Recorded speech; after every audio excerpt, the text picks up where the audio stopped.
A suborbital spaceflight en route from Los Angeles to London passes through a dimensional space warp and crash lands on a planet inhabited by giants.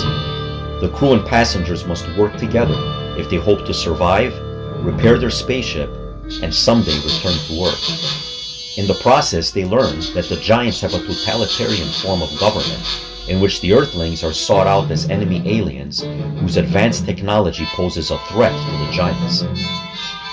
Land of the Giants is a classic that holds up extremely well today.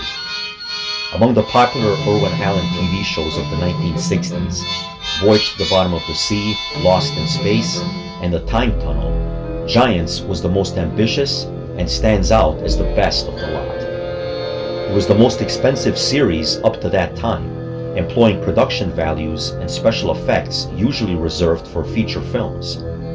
The high cost was the reason it was canceled after its initial 1968 to 1970 run, but the show remained popular in syndication over the years and has gained new generations of fans. It all speaks for the high quality of Giants. The attractive cast performs engagingly. Each actor approaches his or her role with a sincere earnestness that makes them easily likable. There is also a lot more ad-libbing than in Allen's other shows, which makes the dialogue delivery feel natural and spontaneous. The characters contain an adequate measure of depth that is in keeping within the framework of what is essentially an action-based show. Throughout the various episodes, each cast member is given their chance to dominate the plot. Obviously, in a science fiction show, the special effects play a prominent role, and Land of the Giants provided an elaborate showcase for them. Giants is a veritable visual feast, with lush, technicolor photography and expertly constructed props that are 12 times larger than normal. The extreme low-angle shots of the giants require that the sets have ceilings built into them, something other shows didn't have to bother with. On the other hand, the extreme high-angle shots of the little people needed a very wide soundstage that was often an artificial oversized forest or the bottom portion of an office room furnished with enormous props. To further simulate gigantic proportions, various in-camera techniques were utilized, such as large and miniature rear projection, split-screen photography, traveling mats, and forced perspective. Even in our CGI era, the expertise of 20th Century Fox's special effects department still impresses, especially since such high standards had to be maintained on a weekly basis.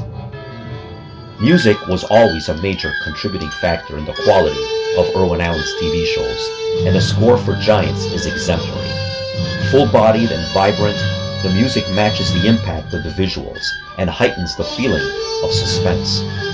The dominant brass sound gives the show a genuine giant-like atmosphere. This comes off particularly well in the opening title theme for the first season and in the pilot episode, The Crash. Something else that greatly works to Land of the Giants' advantage is that it sticks to its basic premise and doesn't try to get too topical in the Star Trek-like vein. It also never resorts to silliness like Lost in Space often does. Giants is a bit darker in tone with a distinctly paranoid feel.